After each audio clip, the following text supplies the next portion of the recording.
Alright, so let's look at how we can attempt these. Hope you guys took some time to do it yourselves, like one problem at a time. So let's start right here. So for x, we are given x squared minus 3x minus 10 is equal to 0. And so obviously we need to note that when we are given an equation and it's quadratic, by quadratic we mean the variable x has an exponent 2, followed by an x term, followed by a constant non-variable term. In other words, this term has no variable equal to 0. This we refer to as standard form. When our equation is in this form, that's standard form.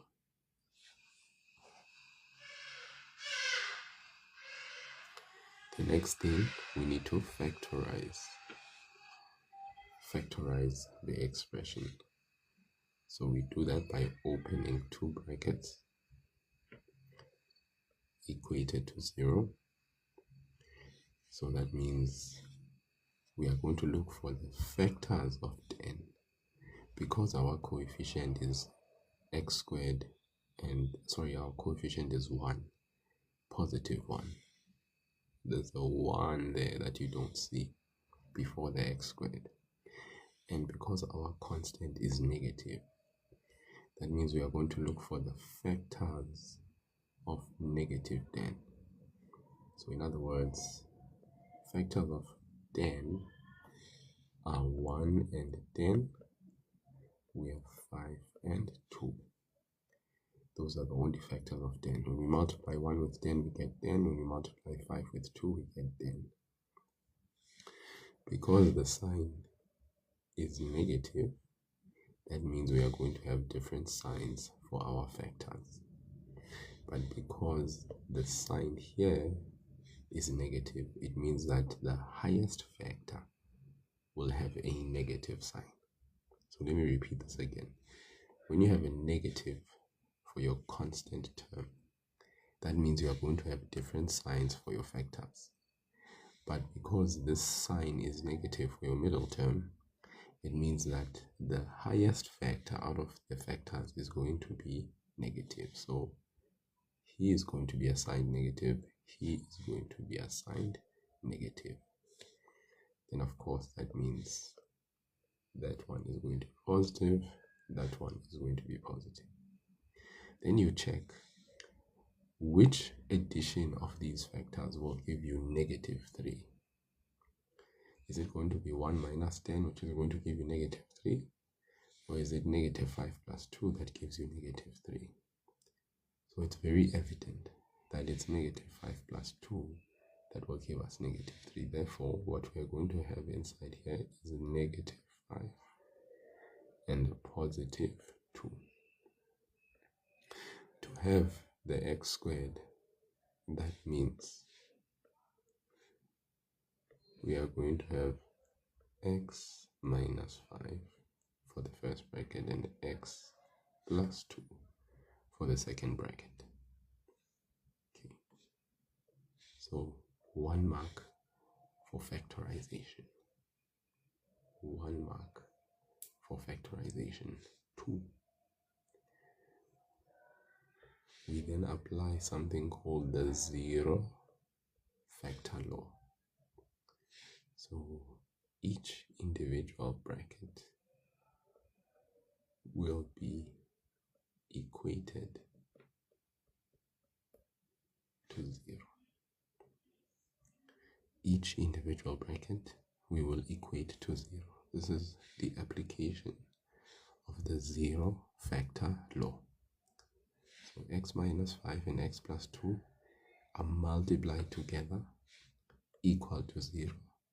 The zero factor law says you take each individual factor and you equate it to 0. So x minus 5 is equal to 0 or x plus 2 is equal to 0. Then you solve the linear equation. So negative 5, you take over to the right hand side. The sign changes to positive 5. Or plus 2, you take it over to the other side. It becomes negative 2. That is our third mark. So it is straightforward, guys. Those 3 marks we get in a whiff. Okay. Any questions before I move on to the next question? Any questions at all before I move on to the next question? Any questions at all before I move on to the next question? Any questions at all before I move on to the next question? Are we good? Yes or no?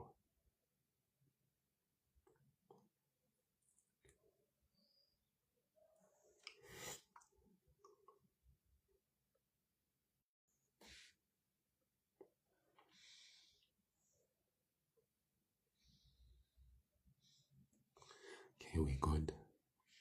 Then let me move on to the next question then. Okay, I'm taking down this one.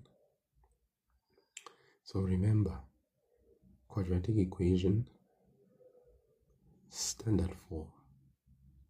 You factorize. You apply the zero factor law. Then you get your roots. Standard form of the equation. You then factorize. You apply the zero factor law. Then you get your roots. It's just straightforward. Let's move on to 1.1.2. So 1.1.1 shouldn't take you more than 2 minutes. 3 marks. Every mark is allocated a minute. So it shouldn't take you more than 2 minutes to complete number 1. Okay. Or it could even take you 60 seconds or even less when you know how to do what you need to do. Question 2. 3x squared plus 6x plus 1 is equal to 0. This here means it's a keyword, right? And this keyword, this key phrase that says correct to 2 decimal places means that you are not going to waste your time and try and factorize. Okay, the equation is in standard form already. What you need to do is you simply need to use the what, guys? The quadratic formula. The quadratic formula is this formula here. Solve for x by using the quadratic formula. You do that when you are given a question and they have specified that you should correct to a particular decimal place. So this is the formula we need to use. Okay, so let's go and recall what the equation is. 3x squared plus 6x plus 1.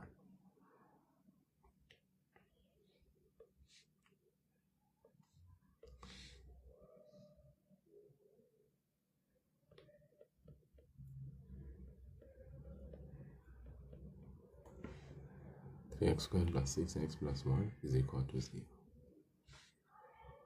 Now you'll remember this is the standard form, right? So since this is the standard form, we need A, we need B, and we need C. Our A value is 3. Our B value is positive 6. And our C value is plus 1. So after we've identified A, B, and C, our next step is to write down the formula as you see it here. X is equal to minus b plus minus the square root of b squared minus 4ac over 2a.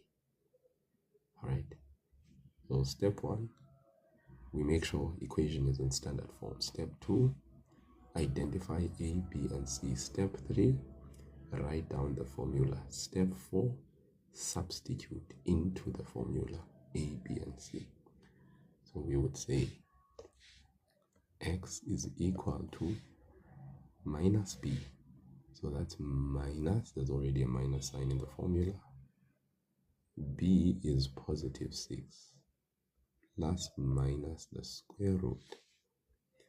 B squared means the 6 in brackets squared minus 4a is 3. C is 1 all over 2 times a is 3. Yes, Tsechofatso, you can.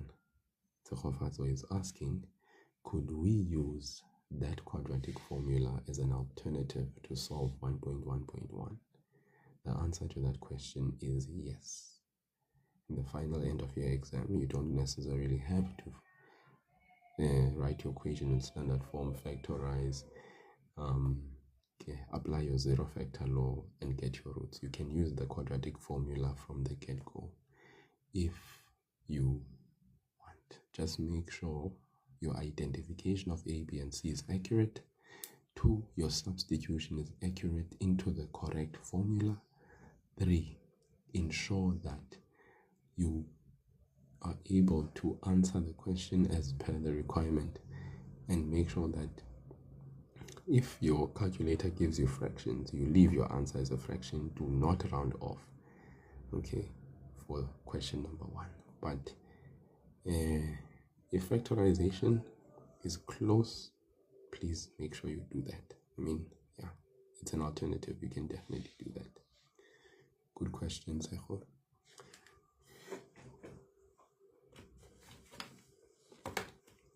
All you need to do is grab your calculator.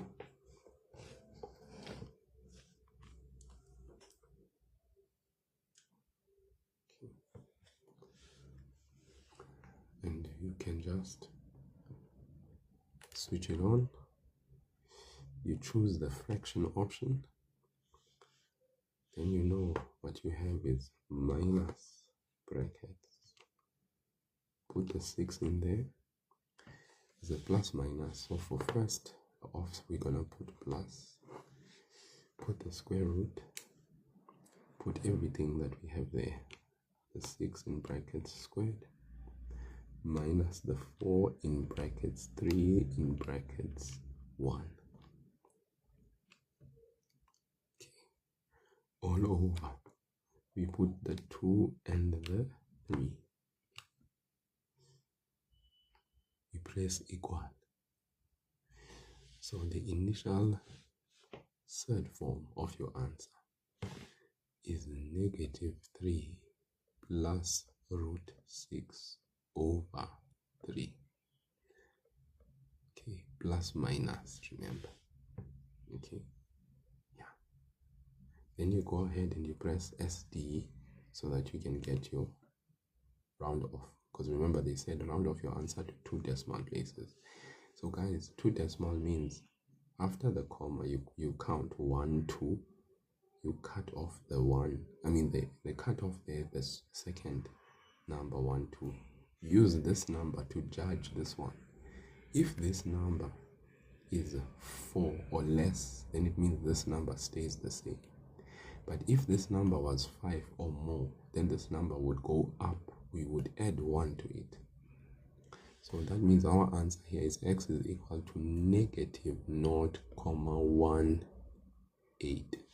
This 8 stays as 8 because this number, the third number, is 4 or less. Are we together? There's not only one answer. You need to go back to the formula above. We use this button. we go back, we go and change that plus sign between the -6 there and that square root. We change that plus sign, we press the delete button, we change that plus sign to minus, then we press equal. Okay, there, -3 plus the square root of 6/3. Okay, yeah, then we press what? ST. -1,81. Now look at the 6. 2 decimal places, 81. But then the 6, the third number, is 5 or more. So what does that mean? This answer is going to be what, guys? What will I write as my final answer? Let's see in the comment section if you guys can tell me. What will I write as my final answer?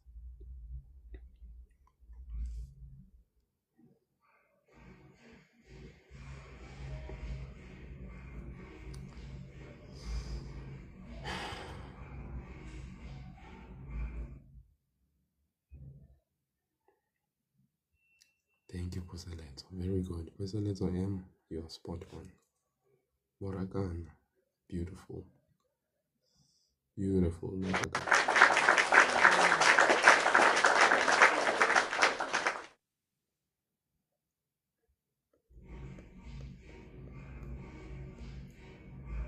Okay, someone is deciding to play some very loud music. I'm very sorry about that. The joys of staying in the location that, or in the area that I'm staying in. You get freebies.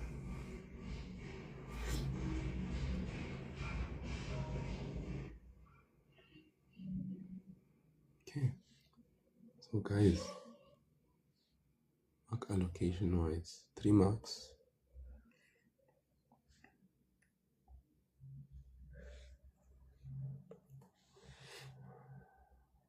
Substitution into the correct formula is 1 mark.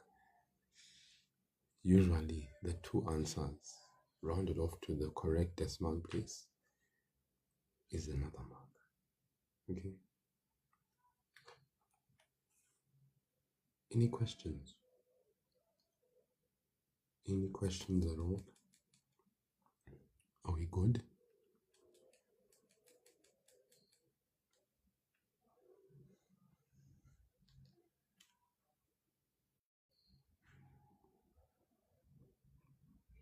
Okay, we're good.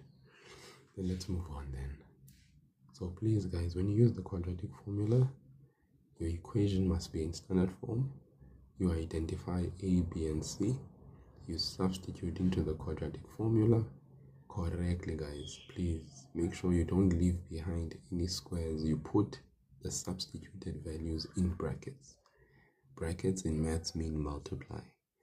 Then you ensure that you round off to the correct decimal place, because learners lose marks because of incorrect rounding off. And we round off to the decimal place which they required, which was correct to 2 decimal places. Okay, so we have 6 marks in the bag so far. 6 out of 150 is a big accomplishment, guys. By small and simple things, great things come to pass. So every mark that you collect and every question that you master is 1 step closer to your excellence. So do not take any question for granted. Let's move on to 1.1.3. 2 to the power x plus 4 plus 2 to the power x is equal to 8,704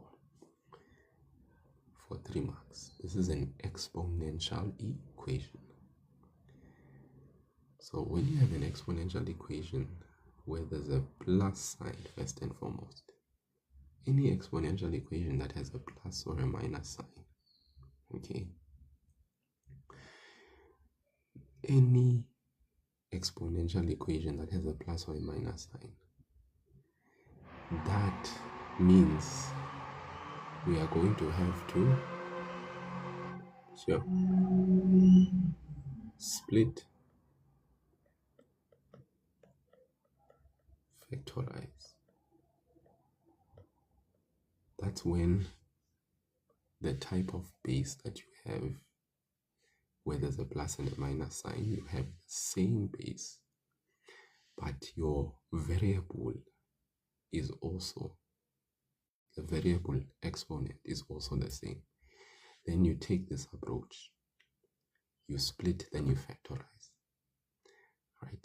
So I'm saying if the bases are the same and you have a plus and a minus sign in between, you take the split factorize approach. And by that I mean 2 to the power x plus the 4 is an exponent plus 2 to the power x equal to 8,704. You split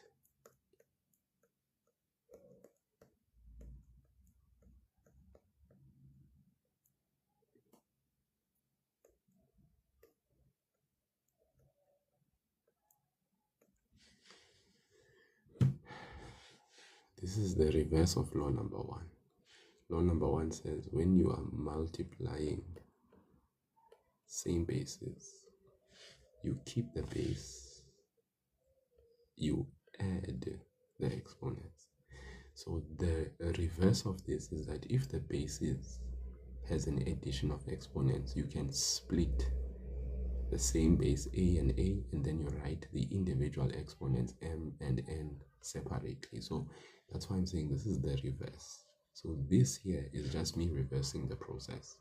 I'm splitting or expanding base 2 to the power x times 2 to the power 4, and then plus 2 to the power x. So the splitting part is that's what I mean. Then you factorize. There's a common base 2 to the power x. That leaves me with 2 to the power 4 plus, what's 2 to the power x? 2 to the power x times what gives you 2 to the power x? It's 1.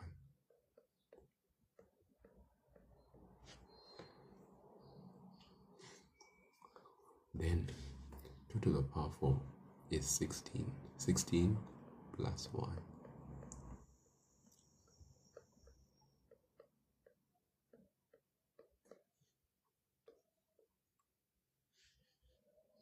Are we following so far? Then what's 16 plus 1? 17.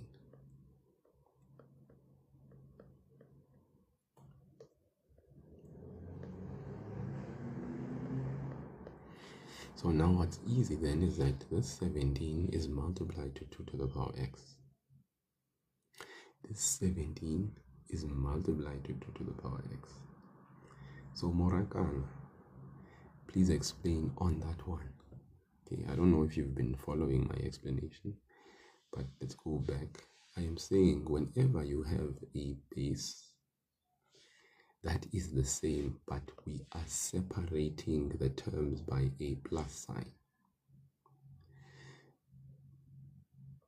If your base is the same, the exponent variable is also the same, then it means we take the split and factorize approach.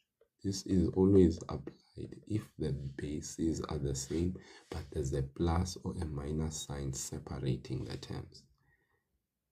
I repeat, if the bases are the same, the variable as well have the same coefficient. This is 1x, this is also 1x, then it means you can split the compound base.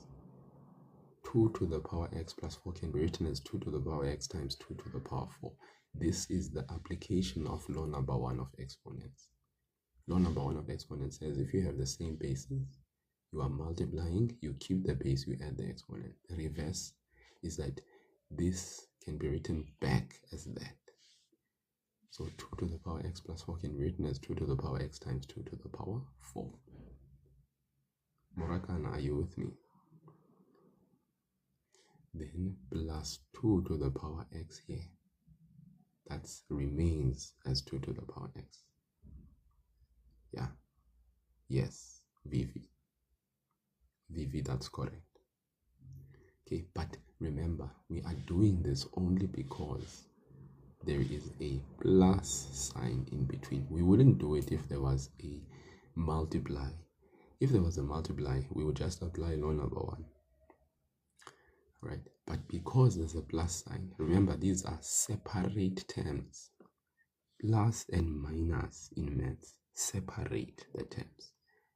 So that then means that we are going to split any compound base 2 to the power x times 2 to the power 4 plus 2 to the power x is equal to 8,704. Then after splitting, we factorize, take out the common. Out of these two terms, there's something that is common. What is it? It's the base that has the variable x. So we take 2 to the power x out. We leave on the left 2 to the power 4. We leave on the right 1, because 2 to the power x times what gives you 2 to the power x? It's 1. Then what's 2 to the power 4? It's 16. 2 to the power 4 is 16. What's 16 plus 1? It's 17. On the other side, we have 8,704. Now, what we have here is 2 to the power x multiplied by 17. So we will divide by 17 on both sides, because the relationship of 2 to the power x with 17 is one of multiplication. So that means we can then divide by 17 the number. That leaves us on the left with 2 to the power x. Then you grab your calculator, you say 8704 divided by 17 equal, you get 512. Are you following, guys?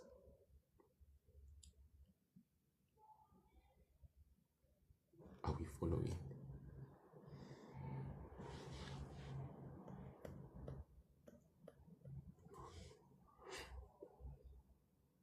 Then the base is 2 to the power x, 5 to the power 12. You have individual bases now on either side. This is an exponential equation. We are like back in grade 8 now. So we need to acknowledge that after splitting, then factorizing, okay, there's a number that gets formed. The bracket produces a number.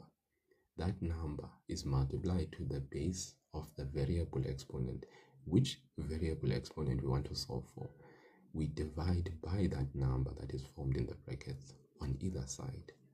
We are back to a basic exponential equation, grade 8 exponential equation, which we can solve. And the simple step then is 2 to the power x. We go to our calculator, 512. We say 512 equal, you press shift, you then press fact, you get 2 to the power 9. The representation of 512 in exponential form is 2 to the power 9. I'm going to repeat that again. You say 512, you press equal, you press shift, you press fact. There, that one in yellow there, F-A-C-T. When you press shift, it allows you to select the yellow things in your calculator. You press fact. There, 2 to the power 9.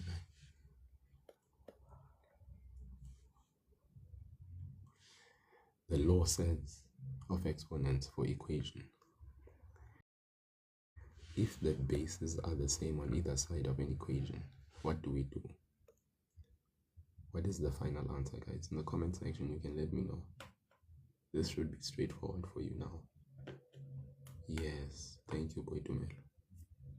We drop the base, we equate the exponents. Yes, Buseleto, very good.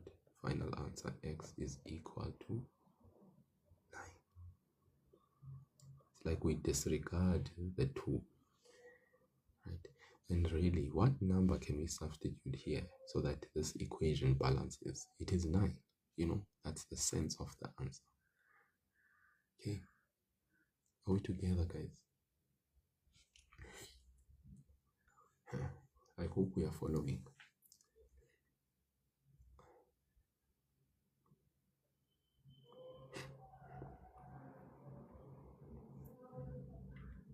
I hope we are following. Okay, so I'm gonna move on now to the next one. Can I remove this one? Can I take down this particular question? Are we good?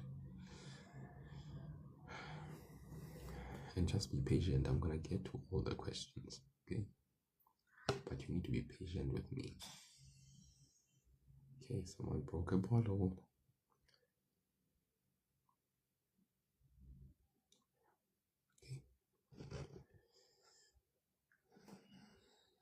So let me remove then this question here.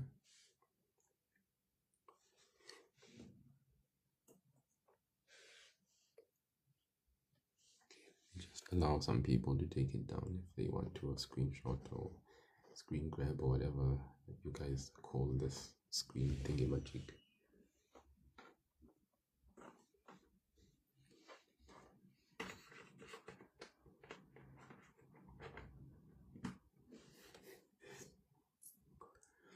Okay.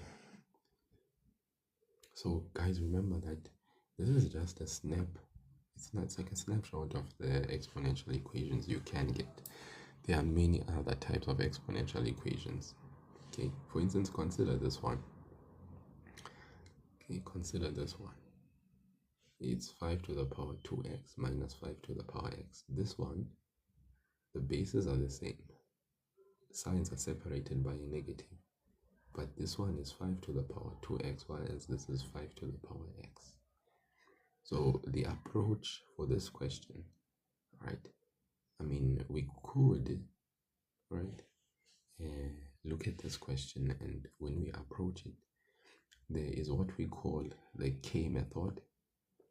The K method is used oftentimes when, for separate terms where bases are the same, if you look at the coefficient of the x variable in the exponent, one of the coefficients is 2 times the other one.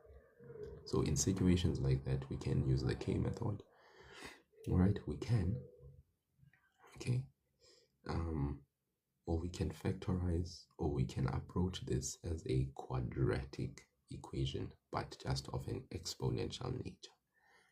All right, so we need to be mindful of things like that, because this question, the way you would do it, okay, yeah, is kind of very important, because here, unlike the previous question, where this was not quadratic in nature, because the coefficient of x for the same basis was 1 and 1, so that means one answer will be the result. But this one, okay, you're not going to have a single answer, you're going to have two, because of the quadratic nature. The 5 to the power 2x, okay, that suggests that two answers will be the result. Okay, once again, we come here, look at this one.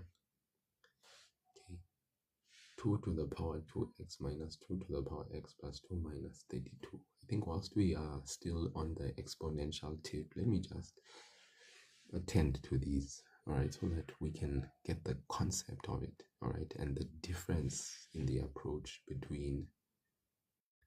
Okay, here we also how we did this one. Okay, pretty straightforward to the point. It was the split factorize approach.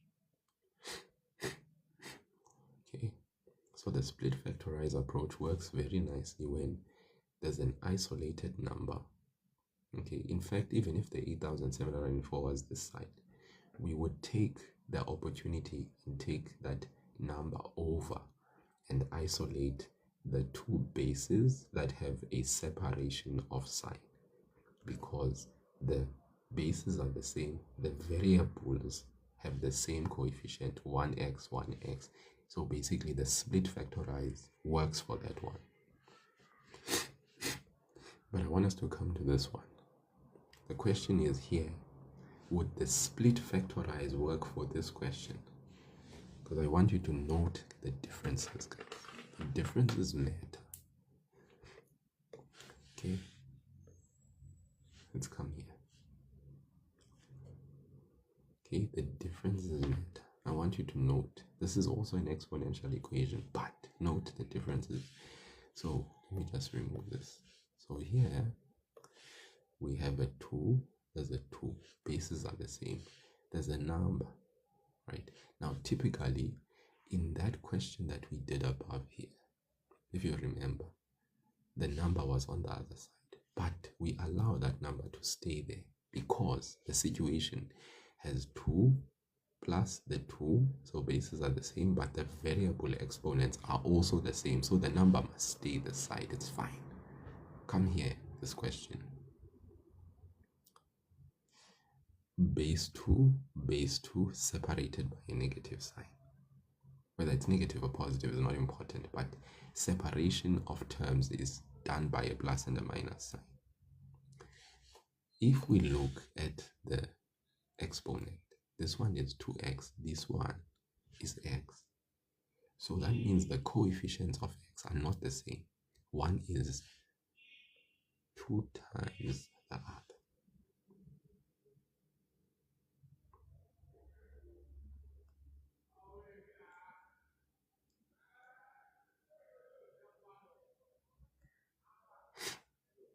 So one is 2 times the other. So if one is 2 times the other, then it means this equation is quadratic, which means there are 2 answers that are possible. But if we go to this one, because the variables for x, the coefficients are the same, that means this one is linear, and therefore that means there will only be one answer. So the linear one is where you split factorize with the number isolated. The quadratic, guys, the quadratic, we cannot take the number over. This one needs to stay. This is our standard form. We keep it like this. Now take note of the approach. Because it's quadratic, take note of the approach. I'm gonna suggest, guys, that you use the K method for this one. To be honest, I personally feel like the K method makes life easy, but people may feel differently depending on who they are. But I feel the K method is really a helpful device. As I said, you have to keep the number this side. 3 terms, that's fine. You don't take the negative 32 over when you see that the variable exponent is 2 times it. We don't do that. Okay, we don't. Okay, so let me show you then. 2 to the power 2x minus 2 to the power x times 2 to the power 2 minus 32 is equal to 0. Because it's quadratic, we keep it, look, 2. Okay, so that's why if you look at 2 to the power 2x, this one is 2 to the power 1x. That's why I'm saying 1 is 2 times the other. All right, so what I've done here, I split this here. Then look next. Then you can write this as 2 to the power x squared minus 2 to the power x. Now 2 squared is actually 4 minus 32 is equal to 0. Then you can do this. Let k be equal to 2 to the power x. Okay, I want you to take this in, guys. The difference between this question and this one. Okay, please, guys, note the difference. The difference between this question and this one. So this one is quadratic in nature, because if you're looking at the variable x, the exponent, you have coefficient 2 here. Here you have the coefficient, which is 1. So 1 is 2 times the other. So that's quadratic. So you don't isolate the number here. You keep it on the left-hand side and you treat it as a quadratic. Look now, listen. I said we let k be equal to 2 to the power x. So in the place of 2 to the power x, we are going to substitute who? K. So here, this is k, but then the square, k squared minus here, k times 4, negative 4k minus 32.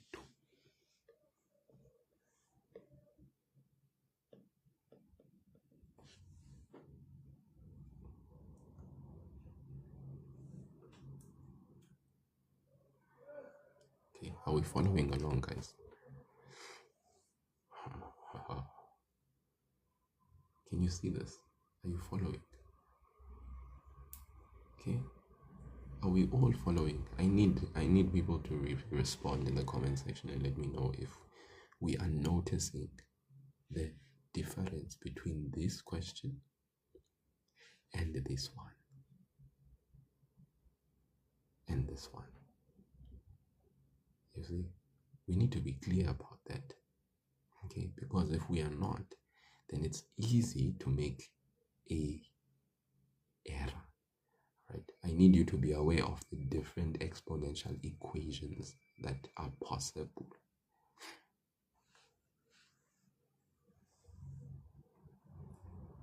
Okay, let me just say this. When I'm saying 2 times the other,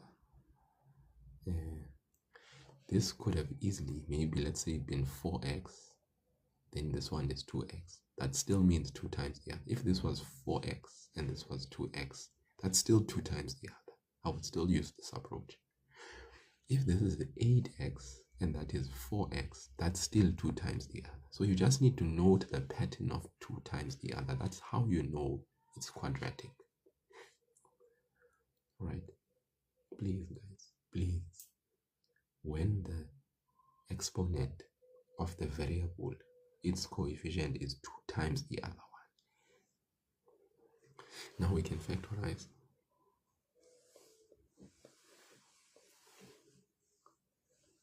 Minus 8 plus 4. Okay, because the minus for the constant means different signs. So that's why that one is negative, that one is positive. But then this sign says the highest factor out of the factors of 32 will have a negative sign. And truly, when you say negative 8 plus 4, you get negative 4 when you're adding. When you multiply negative 4 and 8, you get negative 32. So it works. You apply the zero factor law. K is equal to 8 or K is equal to negative 4. Then this here was cooked so that you can come back here and substitute the values in the place of K. Do you see that? So the 8, you take him back here. So you're going to say 2 to the power x is equal to 8. We are back in grade 8 again. Or 2 to the power x is equal to the other value was negative 4.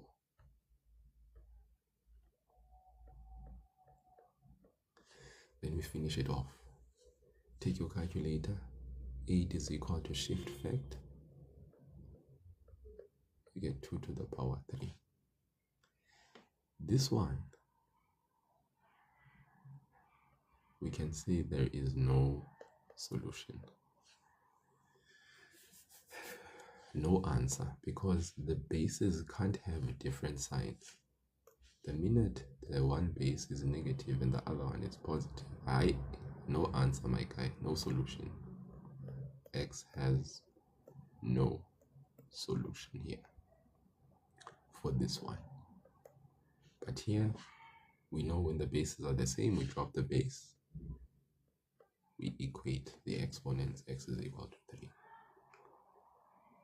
Okay, from here to there. I just need you guys to let me know if you are lost, if it is not understandable. But if you are clear, please indicate, man, in the comment section so I know.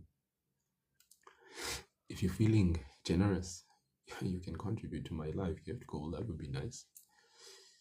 Yeah, that's also a validation, affirmation. You know, thank you so much for 7.9k likes. Thank you for those that have been liking. Boitumela, thank you so much. Really appreciate you. And yeah, thank you for letting me know that it's clear. If it's not, let me know. If I've lost you somewhere, tell me where, so I can go and fetch you.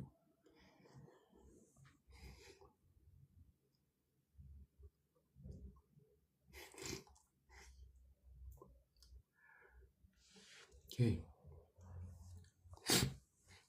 So there were two possible answers, but unfortunately, he could not produce an answer, but she did. I don't know if it's just something about males not being able to produce something, but females do. I'm just kidding, guys. There's no male or female here. I'm just messing around. And please don't take it personally. Just messing around here. Okay. So I think we can go back to our question that we were doing. Okay, I only changed the attention from here because I wanted you to see the different types of scenarios that are possible when we are dealing with solving for exponential equations. Okay,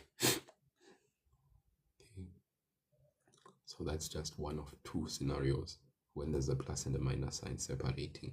So there's those situations where you have to isolate the number and then keep the terms on the left. You do that when the variable exponents are the same, when the bases are also sort of like relatively the same. And because you can split factorize on the left whilst isolating, get the number bracket, then you can divide and get the answer. One answer, because this is linear. But then the one that we just did was a situation that showed us that, well, sometimes the bases can be the same, but then the variable has different coefficients, one being 2 times the other. When that's the case, we know it's quadratic. Even if this was 4x and that was 2x, that's still 2 times the other. If this was 8x, this was 4x, that's still 2 times the other. If this was 6x and 3x, that's still 2 times the other. You get the drift. You get the drill, guys, of what I mean by that. So K method just does wonders when you have such a situation. All right, let me just come now here. Let us proceed and go and do the inequality. Okay.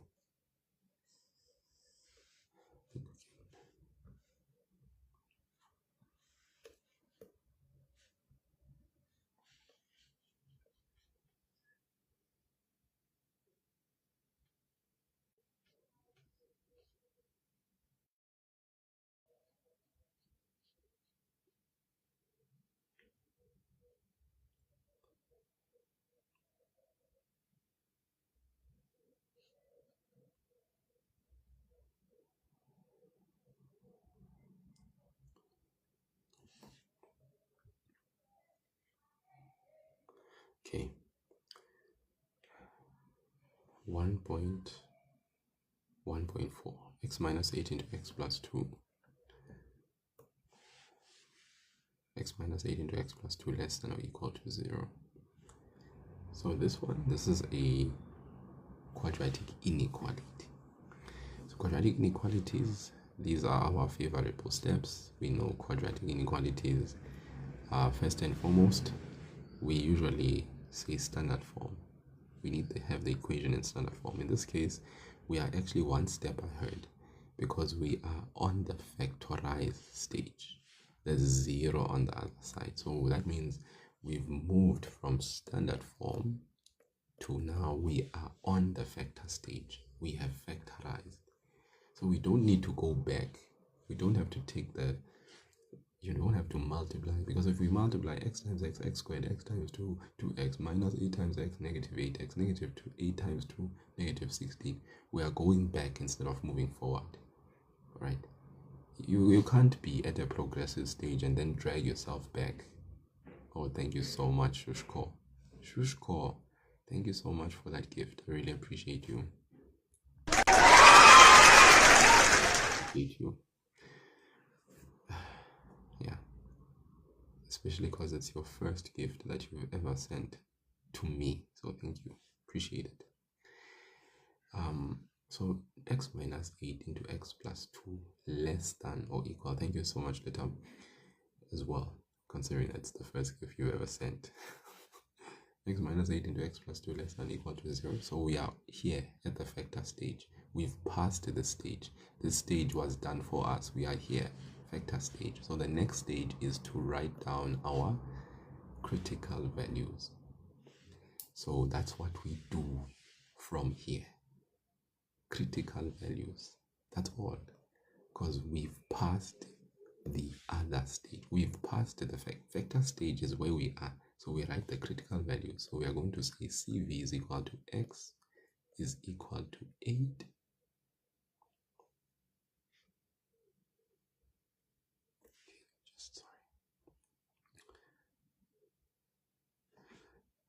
Or X is equal to negative 2. These are our critical values. Okay. I think that's worthy of 1 mark, because obviously that is what we do immediately after this. Answering the question, we say critical values. Remember, critical values are the roots, the x-intercepts of your expression. So you must write down your critical values. As I said, these are stages that have already been passed. The equation was probably in standard form at some point, but we are not there. The factor stage is where the inequality is at the moment. Critical values is what we write next.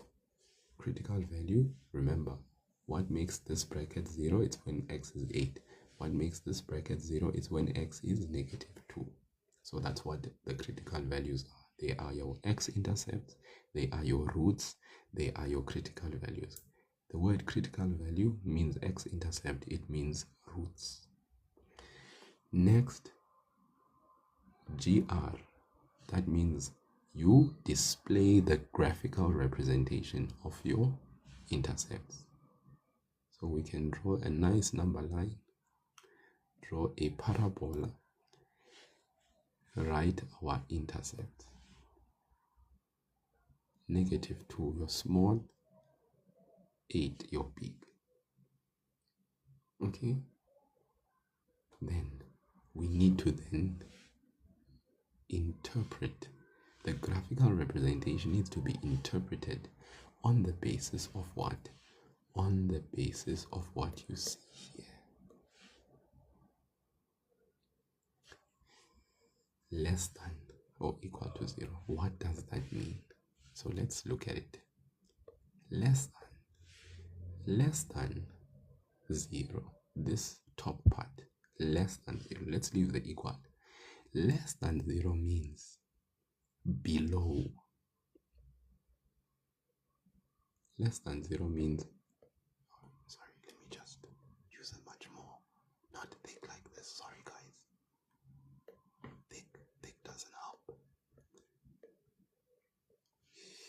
Less than 0 means below the x-axis. That is where y is negative, in other words.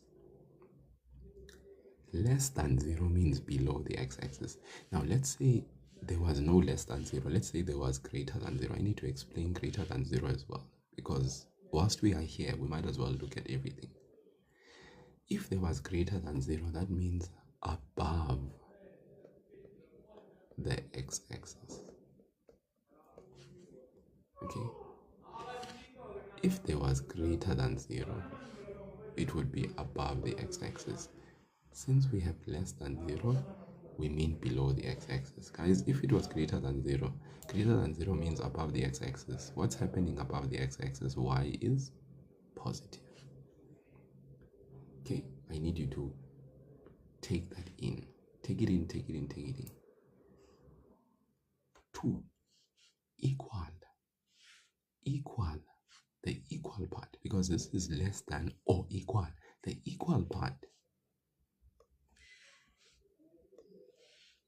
equal means on the x-axis. Where is the function on the x-axis?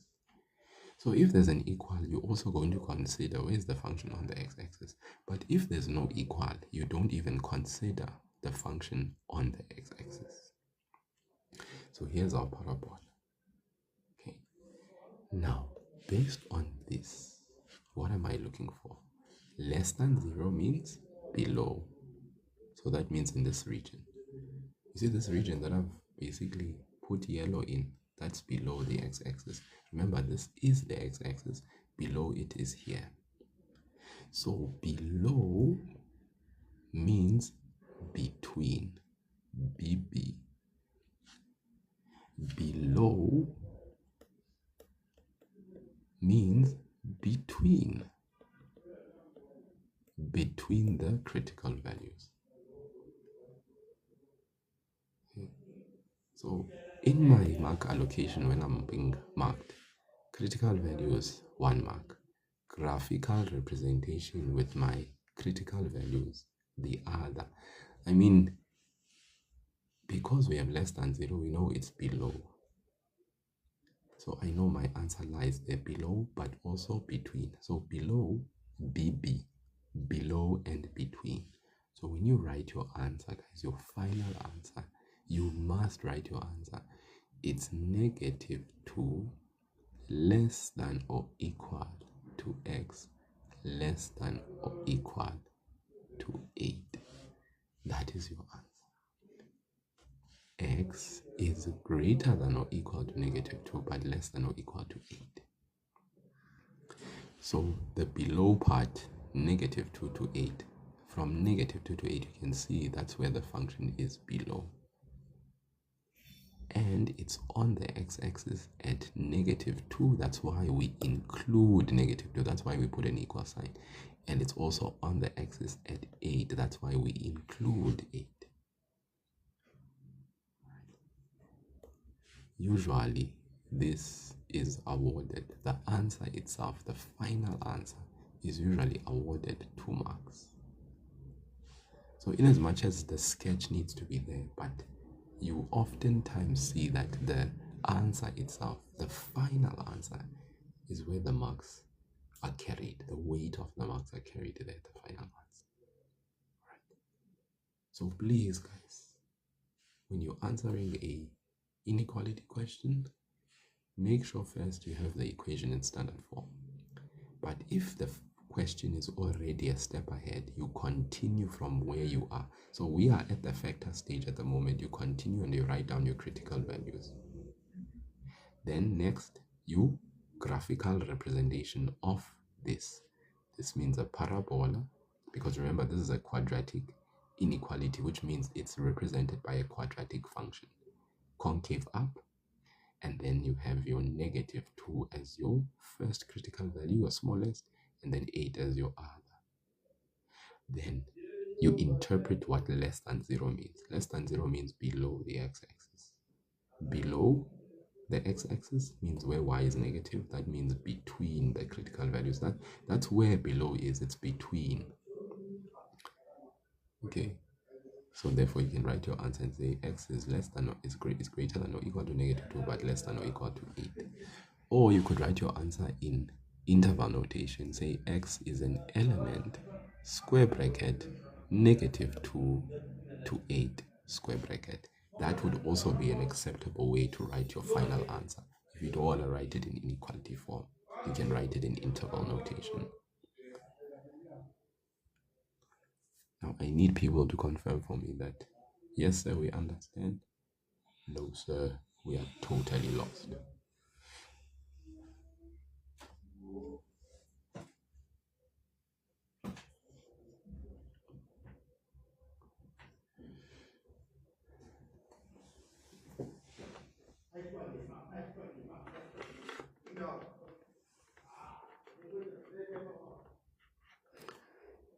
Wait, Q says we understand. I'm glad.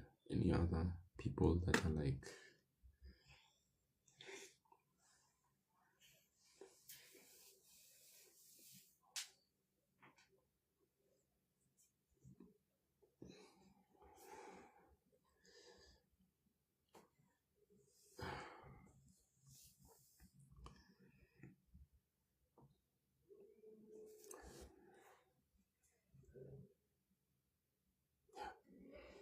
So if the question was, it's clear. Okay, let's have, I'm glad. Shushko says yes, sir. Okay, with that characteristic salute captain type deal. Okay. All right. Then, having said that, 1.1.5.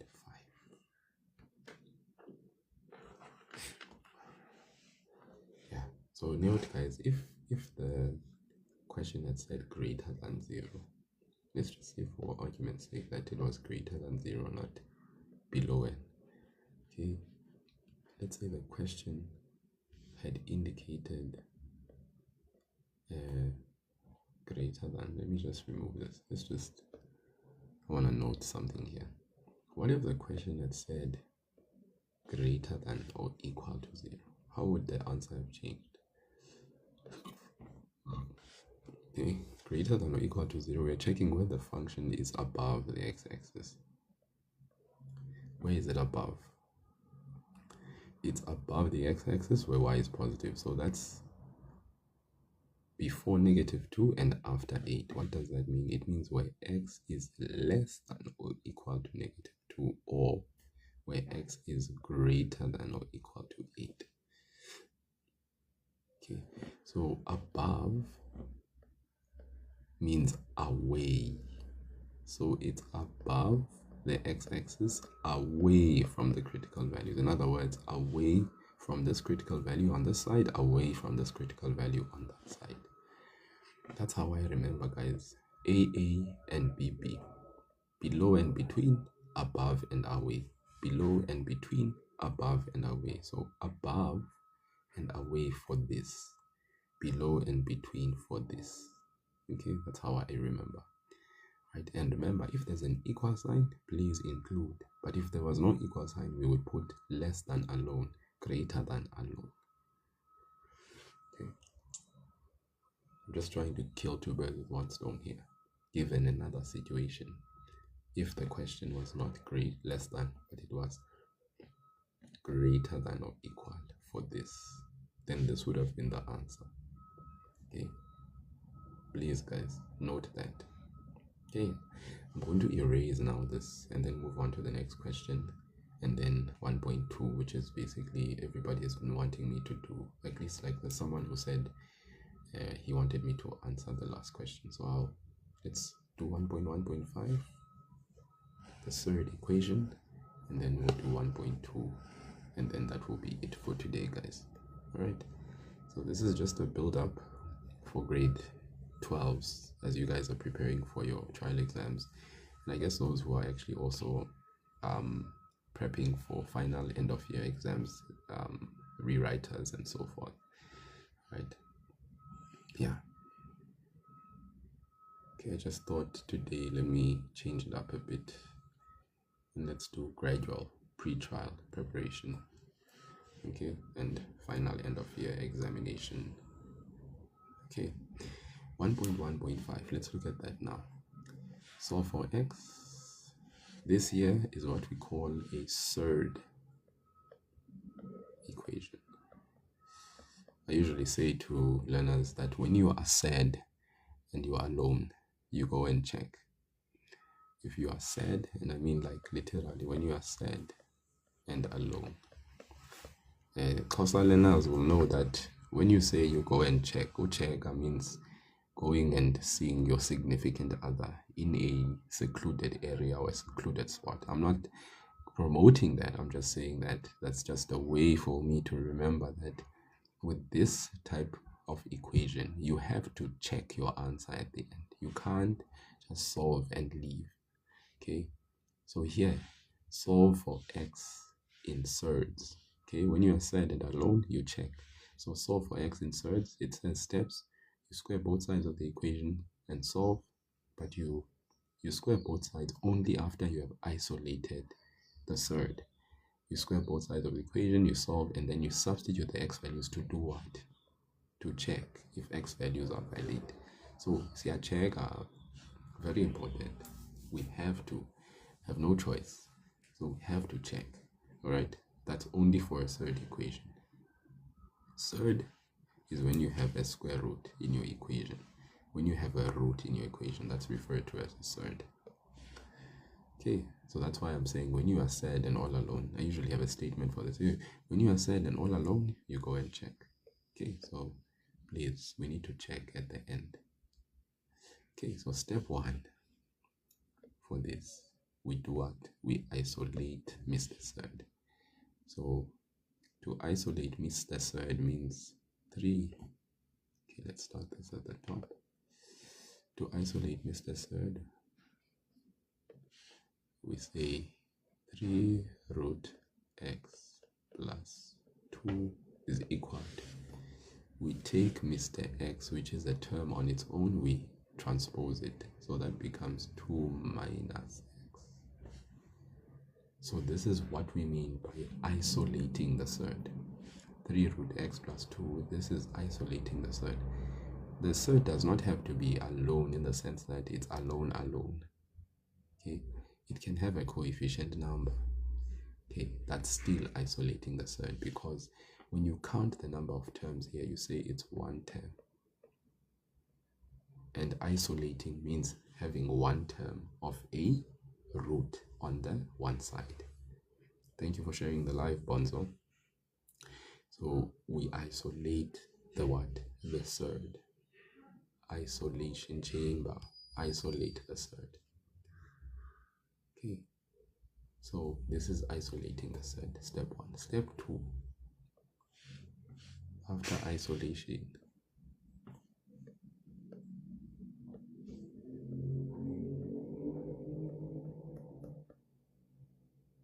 we square.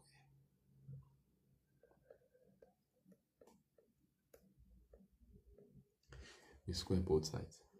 Thank you so much, Letaba. So generous. Thank you for the rose. We square both sides. Okay. So remember, this is a product of 3 and the root of x plus 2. So we square the 3, we get 9. We square the square root, that removes the square root, leaving x plus 2 multiplied with the monomial 9. If we apply, please guys, very important, you apply the square to the 9, we get 3 squared, which is 9. You apply the square to the square root gets removed, leaving x plus 2 in brackets multiplied with the 9.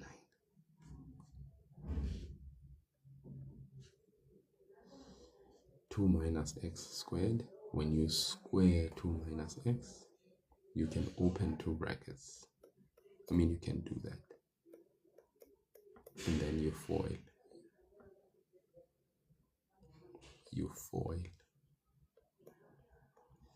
Or the shortcut, square the first term, you get 4. Square the last term, you get plus x squared. Remember, when you square the last term, you're squaring the sign and you're squaring the number, the letter. Square root, the square of negative. Negative times negative is a positive. The square of x is x squared. Then you multiply these two. 2 times negative x gives you negative x, and then you double it. You get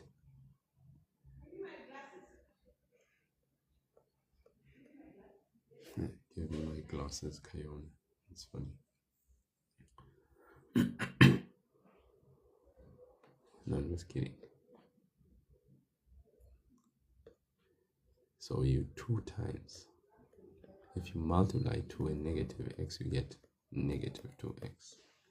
Then you times that by 2, you get negative 4x. So you can do this mentally, because it makes it so that we can quickly get to the trinomial. Oh, you can go ahead and foil it. You will eventually get here. Right? So I hope you understand what I mean here. 2 minus x into 2 minus x is eventually 4 minus 4x plus x squared. So the shortcut, you can square the first term, you get 4. Square the last term, you get the last term, which is x squared. Then to get the middle term, you multiply 2 and the negative x, you get negative 2x. Then you double or you multiply by 2 what you got. So negative 2x, if you multiply that by 2, a negative times a positive, the negative 2 times 2 is 4x, so it's negative 4x. So 3 terms just in one simple step mentally.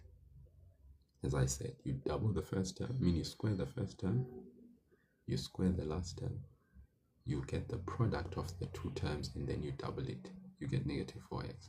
Or you can go the long route and you can say 2 times 2 is 4, 2 times negative x is negative 2x, minus 2 times x is another negative 2x, then minus x times minus x is positive x squared. Then you add the middle terms, you'll get negative 4x as your middle term. You'll still have 4 minus 4x plus x squared.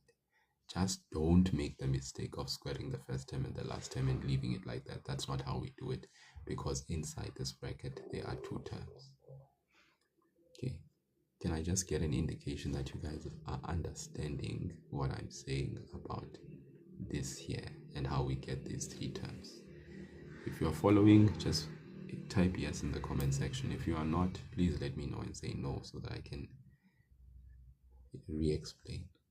I find that learners many times, when they simplify this, they square the first term and the last term and they think that's it, and it's not the case. Please guys, you either open two brackets and show you're working out, or you can apply the shortcut. Square the first term, square the last term, you multiply the 2 and the negative x, you get negative 2x, then you double it, you get negative 4x.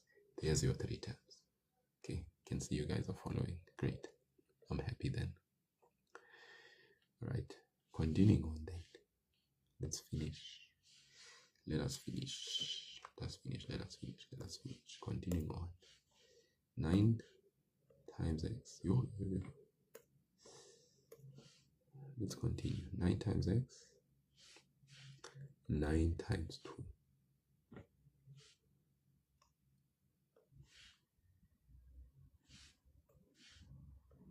9x plus 18.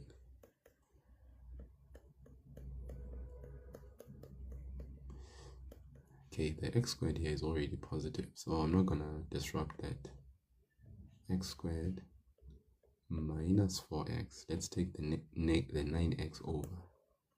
Negative 9x plus 4. Take the 18 over, minus 18.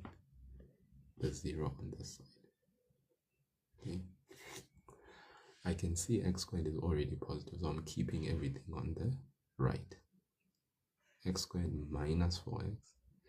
Take the 9x, so we can join its like term. 9x becomes negative 9x. Plus this 4, it's already positive. Take the 18 over, it becomes negative 18. Negative 4x minus 9x is negative 13x. 4 minus 18 is negative 14.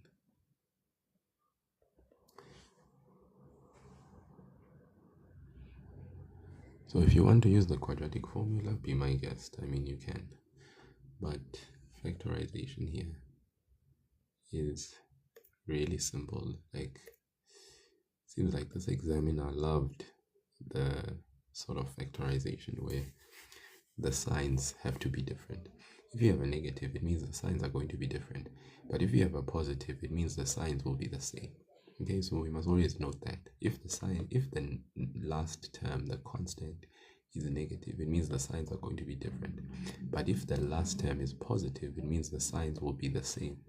Okay, so here the signs are going to be different. So we're going to have negative 14 plus 1.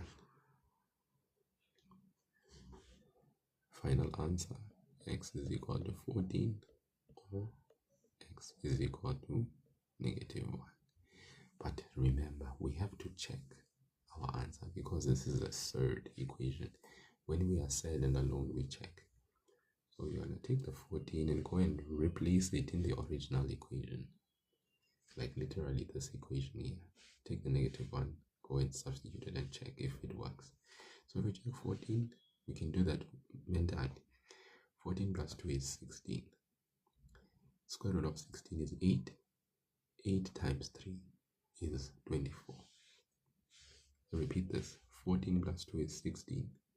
Square root of 16 is 8. 8 times 3 is 24.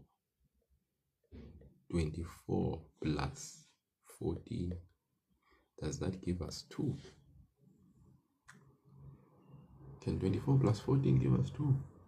Because remember, x is 14, so in the place of x, I put 14 there. Then inside, I say 14 plus 2 is 16. Square root of 16 is 8. 8 times 3 is 24. 24 plus 14, does it give me 2? No way. So that means x cannot be 14. 14 cannot happen. Let's check negative 1. Negative 1 plus 2 is 1. Square root of 1 is 1. 1 plus times 3 is 3. Okay, so we have 3 here.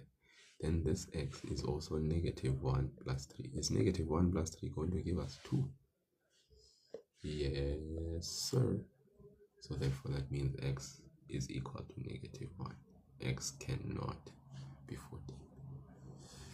Okay. Who is understanding? Are we understanding, guys? Is that clear? So please, your third equations, make sure when you are doing third equations, you must make sure, guys, that you do the checks and balances.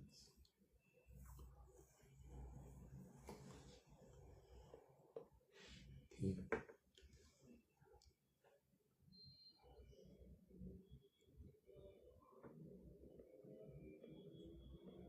Very important.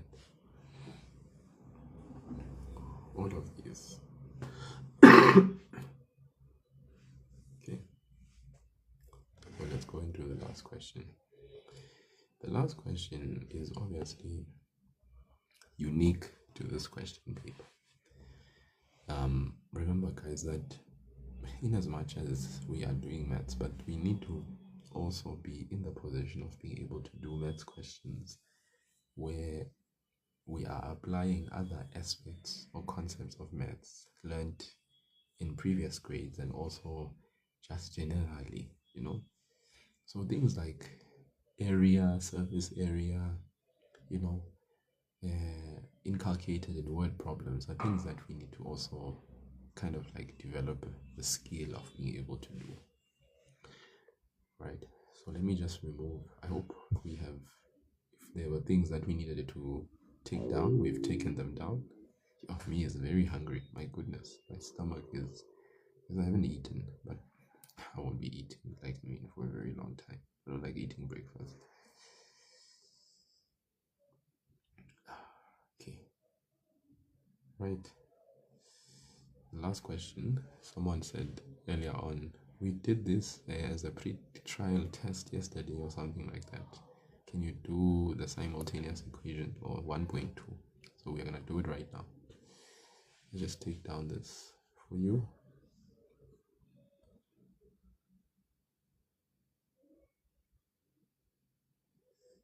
And then let's hop on a board and start doing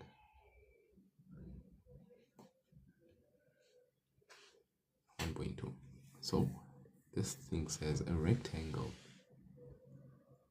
having sides y minus 3 meters and x plus 2 meters.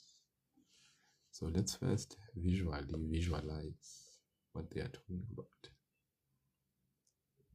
Rectangle having sides y minus 3 meters. So you can imagine y minus 3 and x plus 2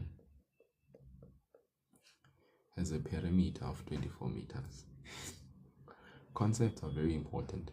What does perimeter mean? The word peri is a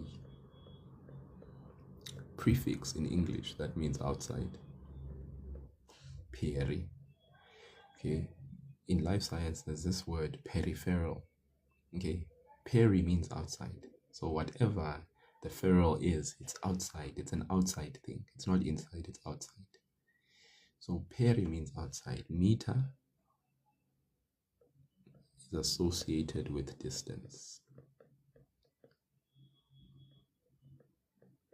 So when we talk about perimeter, we're talking about the outside distance. And for a rectangle, the perimeter of a rectangle, you have here what you call your lengths So we have two lengths that you add together plus your two breadths, which you also add together, and the total of the lengths that are equal and the breadths that are equal together give you what we call the perimeter of a rectangle. This is the formula, guys, for the perimeter of a rectangle. So I'm just trying to kind of sensitize us to that narrative or idea that perimeter is total distance, and the total distance around a rectangle is going to be found by us taking the two lengths that are equal, because opposite sides of a rectangle are equal, and the two breadths of the rectangle that are equal, adding them together, we'll have the perimeter. Okay, so we are told that the rectangle having sides y minus 3 meters, so the side of a rectangle is given in terms of y. So we say this is in terms of y. Then the other side is given in terms of x. Okay, a term, x plus 2, that is a term, but it's given in variables. So we are told that the perimeter is 24 meters. Then they talk about area. What is area? The area is 32 square meters. Remember, area, the word area has to do with the space covered in square units inside the two-dimensional shape. The space covered in square meters inside the two-dimensional shape. The space covered in square meters inside. So if you want to cover, for instance, this space, okay, it's measured in square meters if you want to cover the inside of this space. Okay, so these are very important things, and the area for a rectangle is length times breadth. So you can see that there is going to be a setup here between the perimeter of this rectangle and the area of this rectangle. Two equations are going to be set up, and then we are going to have to then solve for x and y. So this is a simultaneous equation, but it is encapsulated in a word problem. This is a simultaneous equation, but it is hidden in a word problem. So your interpretation skills and your conceptual understanding of other concepts is so important here. If there is no foundational understanding of perimeter and area, then this question becomes a pain in the buttocks. But when there is, this question is a fresh of breath air. Is a breath of fresh air. Did you see that? It's a fresh of breath air. What the? It's a breath of fresh air. Ah, my goodness, English was never the mother, nor the father, for crying out loud. Okay, let's move on then. Okay, I hope you guys visually, I hope you see this thing and you are good with it, because I'm gonna now answer the question so that we like whatever. So let's set up first the equation for perimeter. I'm gonna remove everything here. I hope you guys is it okay if I remove? It's okay. Okay, let's take down.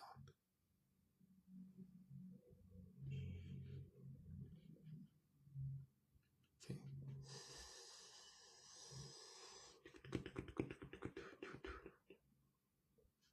So please guys, always read. Reading is key. So length, two length times breadth. So if we say the perimeter is equal to two length, okay, we could do that. The perimeter we're told is 24 meters, so I'm going to say 24 is equal to 2 L, let's say y minus 3, okay, plus B let's say x plus 2. Then our equation will be y minus 3. Let's just add the like terms inside, plus x plus 2. We remove that bracket. Then that means y plus x minus 3 plus 2 is negative 1. You take the 2, you distribute, it's 2y plus 2x minus 2, which is 24. Then of course you can say, take the negative 2 over. That becomes negative 2, it becomes plus 2, so that's 26 is equal to 2y plus 2x. That is equation 1. That equation 1 is formed on the basis of perimeter. You see? Okay. Remember, 2 into length plus breadth. That's also just perimeter of a rectangle. So they gave me the value of the perimeter, which is 24. They gave it to me. Right? They gave it to me. So I put it in perimeter 24 is equal to 2. The 2 L can take any here because they didn't specify if the length is this, the breadth is. They just gave me a rectangle having sides of y minus 3 meters and x plus 2 meters. So y minus 3 I'm going to put as the length, and then x plus 2 meters I'm going to put as the breadth, or vice versa. Add. Take the 2, distribute. Take the negative 2 over. Get the equation in terms of x and y for my perimeter. Any questions, guys, or anything you don't understand there about my first equation? Now I'm going to use area and get my second equation. Okay, let's just come down here. Area is equal to length times breadth. Area 32 square meters. L y minus 3. Breadth x plus 2. Okay, please brackets, guys. So we are going to play the FOIL game.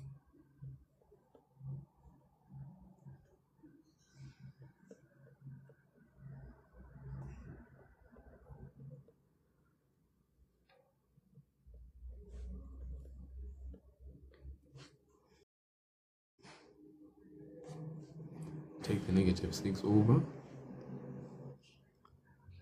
That becomes plus.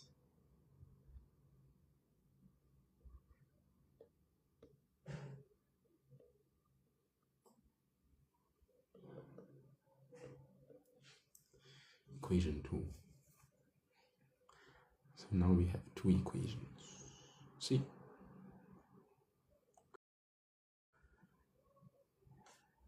First, second. Now I believe you guys are more than capable of solving these 2 simultaneously. 1 mark there.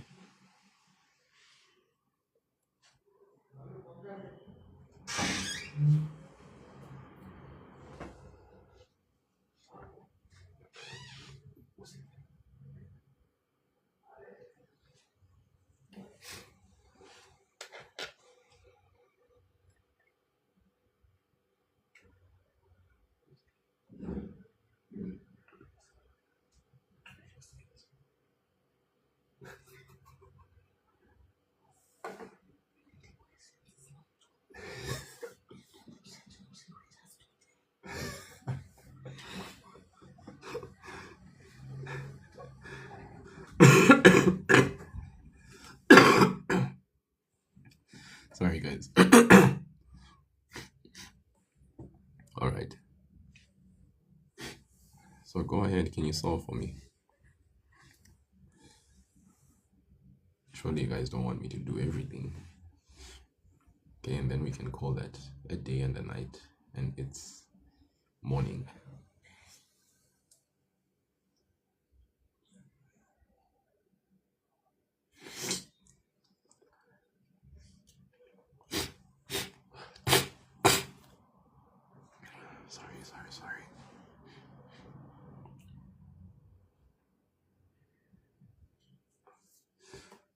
Oh yeah. Oh yeah. Oh yeah. Oh yeah. And share the live with more than 10 friends. Oh, boy, do man. That's quite a share. That's a heavy share. You're sharing the live as I'm about to get off. Eh?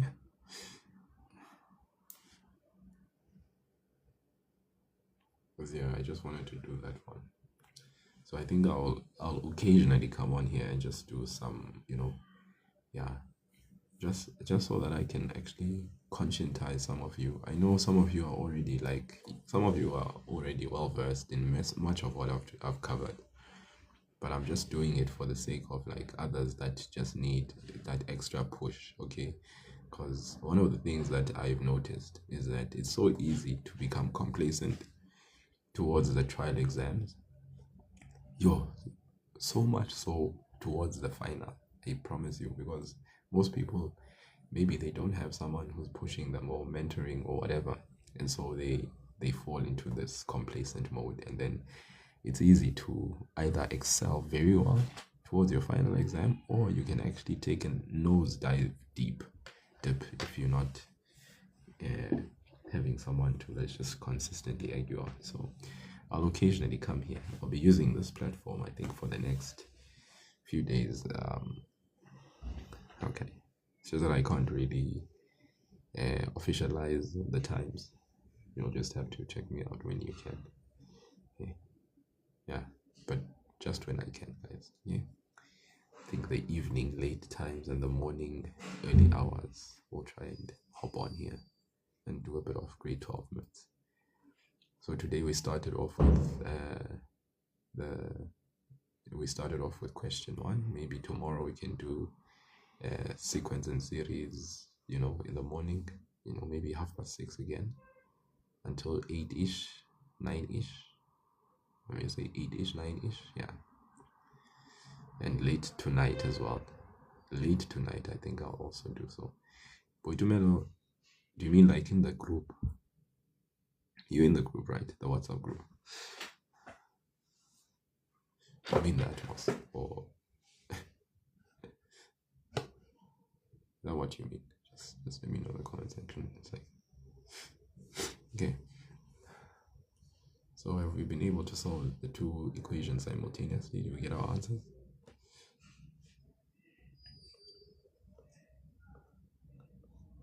Yeah, because simultaneous equation. Well, let's see. Let me use this space down here. Let me use this space down here and solve those two equations simultaneously. Let's just rewrite the equations. We have, so it's 2y plus the 2x, right? Oh snap.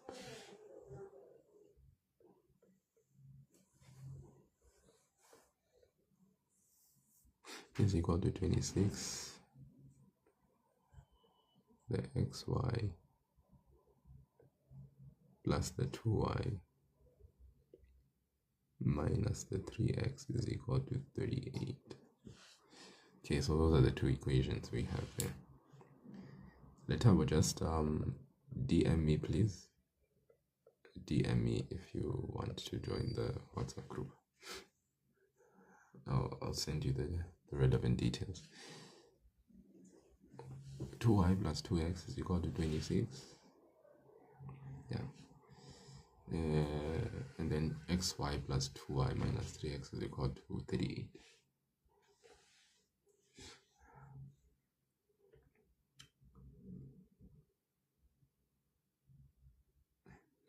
So what's cool here? All right, something that I really like when equations have the same term.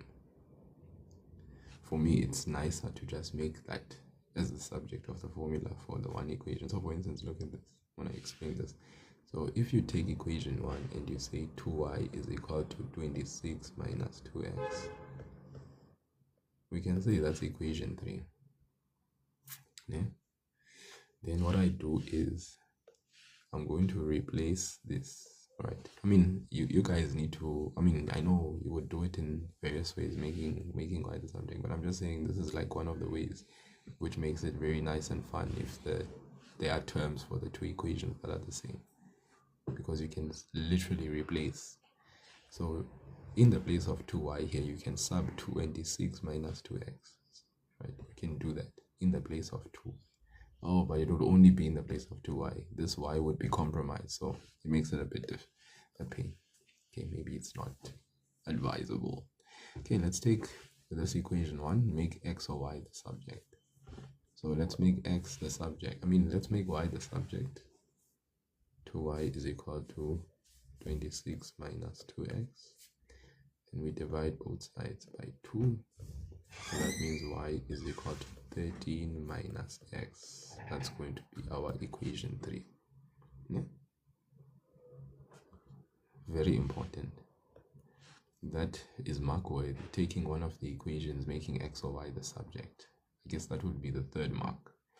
Then you take equation 3, you substitute it into the untouched virgin equation. You touched this one, you manipulated it.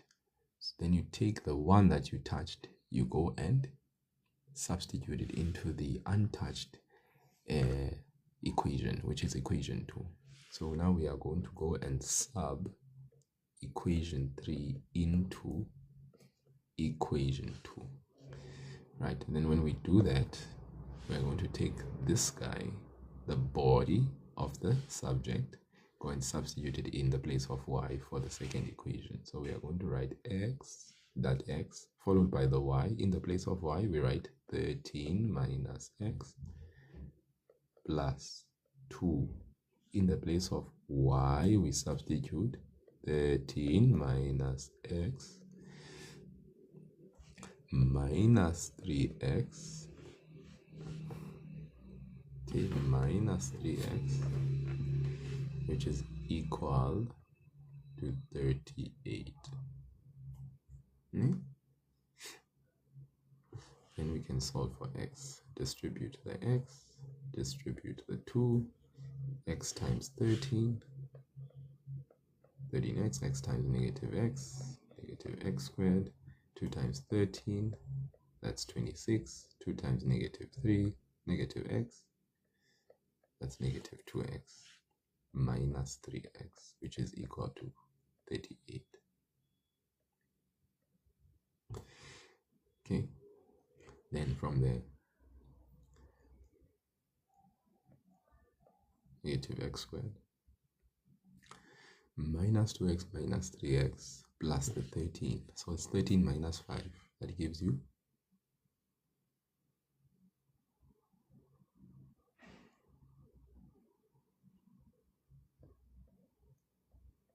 plus 8x. 26, you take the 38. 26 38 gets transposed minus 38. What's 26 minus 38? 26, because this 38 you transpose it, because you can see this is a quadratic equation, so every term needs to be on this side. What's 26 minus 38? Thank you, Boydie. 26 minus, remember, it's not 12, it's negative, no? 26, you take the 38 over, it's minus 38. 26 minus 38 is negative 12. Then remember, our standard form needs to be we divide or we multiply by negative, because our coefficient of x squared is negative. So we divide by a negative, that negative changes to positive, that positive changes to negative, and that negative changes to positive. So eventually it's plus 12. We factorize. Guessing the substitution, we factorize. Substitution, standard form, vectors. I don't know why how this can be 6 marks. It has to be more, like 9. The examiner here was very scanty with the allocation of marks. No ways. No ways that this can just be. Okay, the plus means same signs. Remember I said when there's a minus here, it means different signs, but when we have a plus, it means same signs. That's what it means. Plus for your constant means same signs. Same according to who? According to the sign of the middle term. That's what plus means. Plus means same signs. Same signs according to who? According to the sign of the middle term. So we have negative and a negative, factors of 12. You multiply, you get 12. You add, you get negative 6, negative 8. It's 6 and 2. X is equal to 6 or X is equal to 2. We're not done. After getting your X's,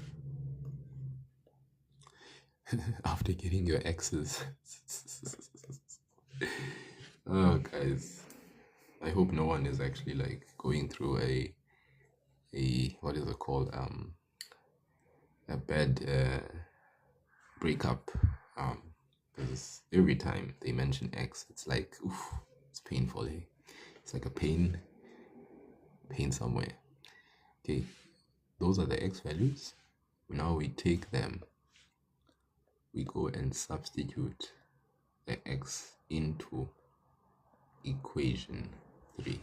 Where was equation 3? That was equation 3. We set up equation 3 for the purpose of being able to find. Okay. Yeah.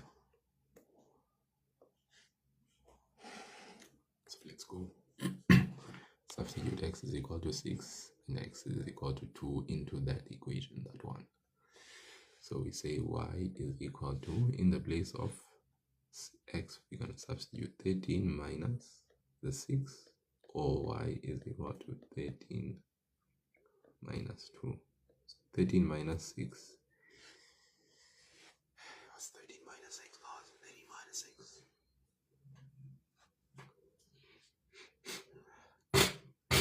What's 13 minus 6?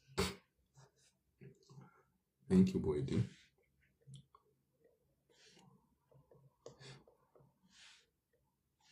Okay, 13 minus 6 is, yeah.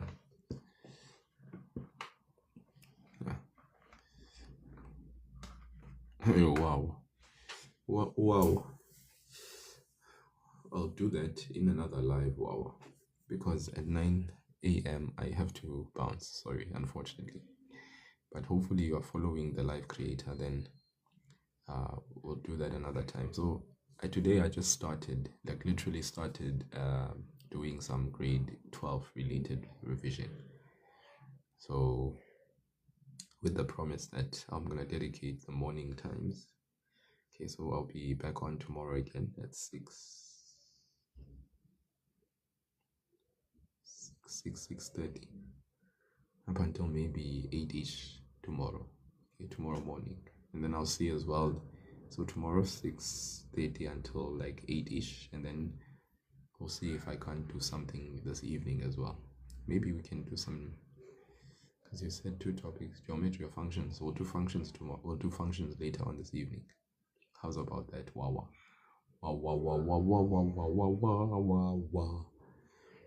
Come bearing gifts though. Okay, come bearing gifts. Functions. Do functions this evening. Come bearing gifts. Like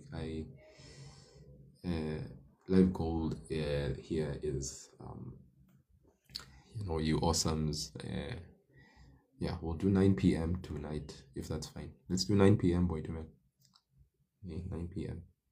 So let's do 9. Yeah, we'll do both. Don't worry. We'll do everything. Don't worry. Well, okay, everything from like your basic, because at the end of the day, you guys need to understand the basic. Then we'll do complex as well. Okay, questions like for which values of x is f of x times g of x greater than or equal to 0, or for which values of k, those types of questions. For which values of k are the roots real? For which values of k are the roots non-real? We'll do those kinds of questions as well, so that we can get the breadth and the scope, and then other variation of questions. Oh, don't worry, I've got you. So let's start at 9 p.m. Let's see if we can do a 9 to 12 tonight. 9 to 12. Okay. 9 to 12. Like 12 till we sleep. My liver is bones. That's why they call me Oliver Tambo. Oh man, that's so funny. Zago. This guy. My liver is bones. This guy. Ha ha ha ha ha. Thanks for bringing some life into the life. 13 minus 6, 7. Eh? Then, of course, 13 minus 2 is 11. So, guys, there we have it. Okay. Yeah, we've got the answers. We've solved simultaneously. I really feel like this. If you look, let's look at the mark allocation here that I've gotten. Okay. I said,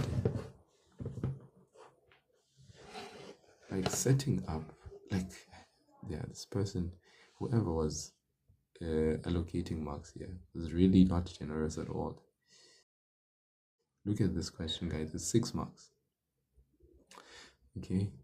For a 6-mark question, firstly, you have to find the 2 equations using the concept of perimeter, which means you need the perimeter formula, and then substitution, you get the equation. Getting the equation, I would say, is 1 mark for your perimeter formula, the equation, 1 mark. Then you need to use your area formula to basically expand, multiply out, FOIL, and get your equation, second equation for area. That's 2 marks. All right. But even there, guys, like, I feel like that's just me trying to squeeze in the 6 marks. But I mean, really? Then you need to then solve simultaneously, because why? They want you to calculate the values of x and y. Then you solve simultaneously, meaning you are going to have to take one of the equations, make x or y the subject. Usually there's 1 mark allocated for making x or y the subject. So that's my 3rd mark so far. Then the one that you made the subject, you need to take the body of the subject, and then you need to substitute it into the other equation. Usually there's a mark allocated there. 4 marks so far. Then you have to multiply out, expand, get it your equation in standard form. Usually the multiplication, expanding, and multiplying out has a mark, and then the standard form has a mark. So there's a mark that I did not even allocate here. How many marks are we at so far? We are at 4, 5, 6. But this question, guys, is 6 marks. This person was very like whatever. He was some other way. And that's okay. So we are at 6 marks. Factorize is 7. 8 is values of x. 9 is final answer for y as well. Because when we solve simultaneously, we need to make sure we get the x and the y value. So it's 9 marks. This should have been easy 9 marks. Or even 10 for crying out loud. But these people, okay. So guys, for practice purposes, okay, please, you can screenshot, do this in your own time, check your understanding. Let's get question 1 mastered. The first 24 marks or 23 marks of question 1, which is like how you start the question paper, need to be questions that we are able to answer easily. So please, guys, I know this is for 2025. Please screenshot, grab, go and practice. All right, check yourself out. Check if you are able to do this. Once again, factorize type, quadratic formula type, inequality, exponential equation. Take note, this is 2 times 2 to the power 2x minus 9 times 2 to the power x plus 4 is equal to 0. We addressed the situation where the bases are the same for 2, but then look at the exponent. One is 2 times the other. This is 2x, that is x. You know what to do. I told you guys what to do.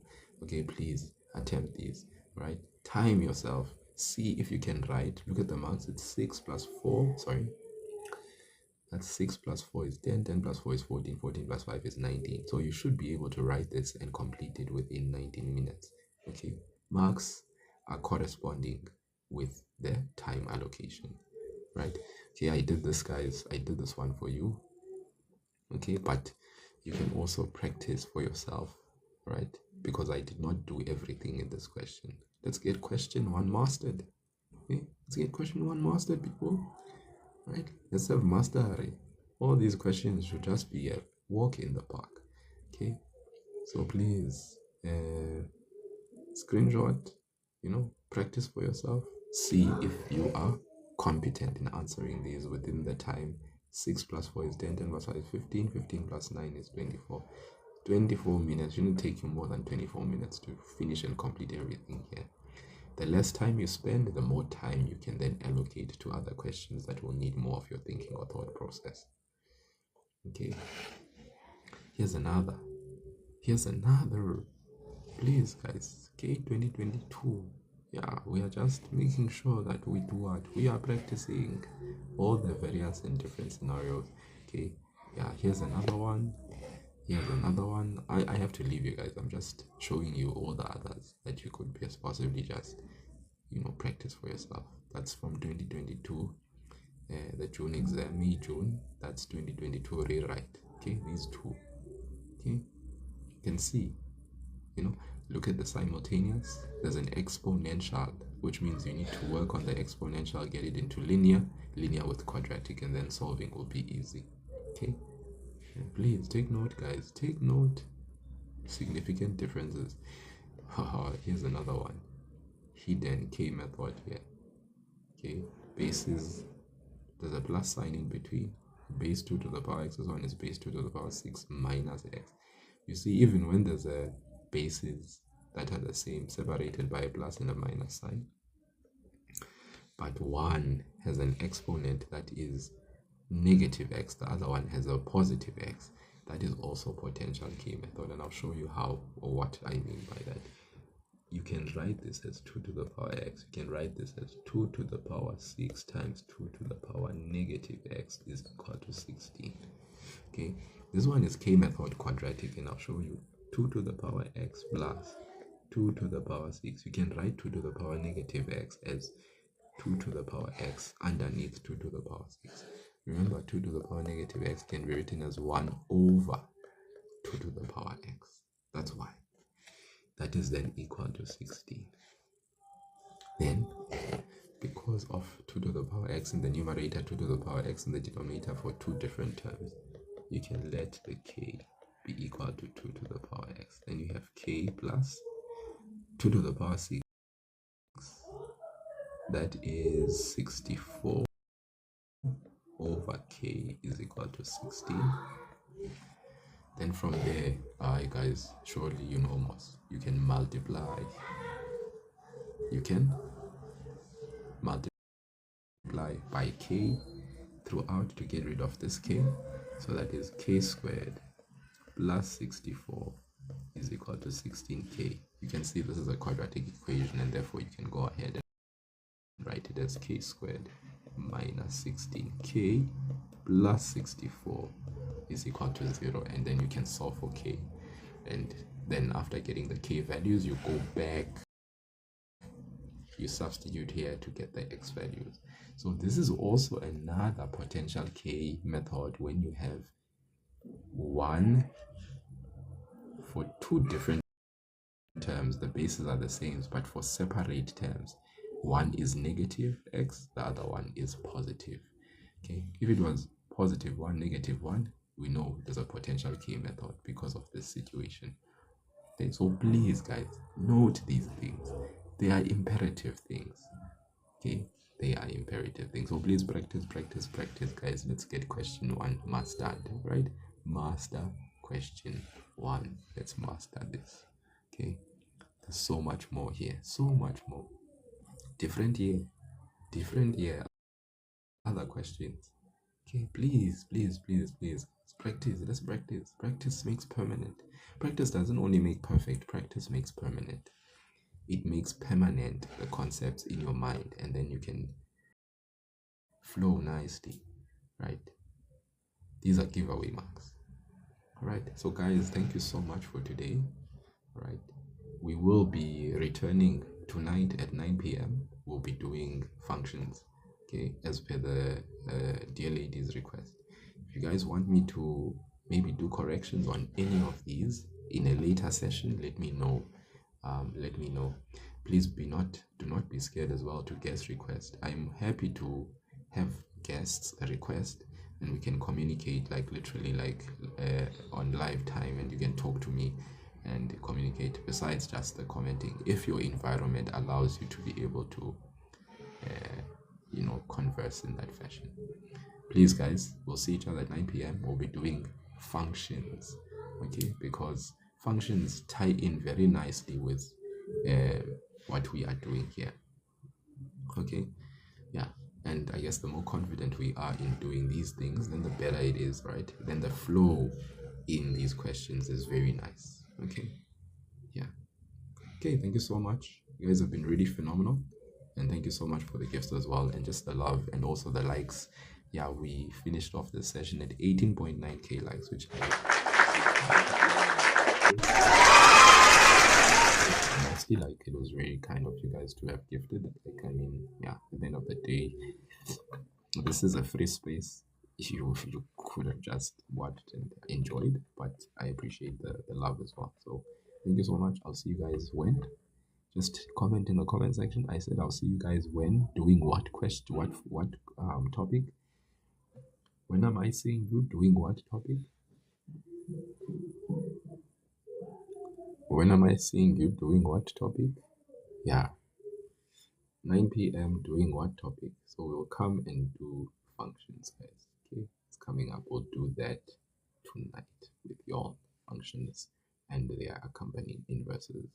We'll unpack everything that needs to be unpacked, and we'll answer exam questions like we are pros. You know what I mean? Nah, I mean. Yeah, thank you, Waitemela. 9 p.m. doing functions. Yes, yes, yes. Quid pro will become pros. Yeah. Yeah, yeah. Yeah.